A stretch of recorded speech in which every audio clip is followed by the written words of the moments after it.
I am the Tofu Golem. Please enjoy the video. You start by preparing the essentials. Install Dazz Cam and Grant camera, microphone, and storage permissions so the app can record and save. Once done, open Dazz Cam and pick your aspect ratio. Use 16:9 for widescreen or 1:1 for social. Make sure to toggle front or rear camera depending on subject. Then enable the grid and a 0.5's timer to stabilize shots, and choose a film preset to set exposure and color before you record. Now you refine control. Tap the screen to focus and drag exposure to adjust brightness, then lock AE/AF to prevent shifts while filming. Next, select film speed and frame rate for motion style, faster for crisp action, slower for cinematic blur, and enable stabilization if your device supports it.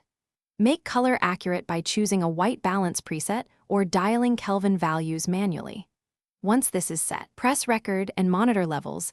When you finish recording, go straight to the editor. Trim clips, tweak the film filter intensity, and adjust contrast or grain to taste so the final image matches your vision.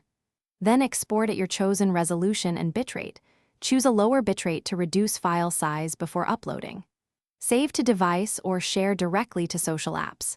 If the app crashes or exports fail, clear the app cache, restart your phone, and update or reinstall Dazz Cam to resolve most issues quickly. Thanks for watching. Consider subscribing if we helped you today.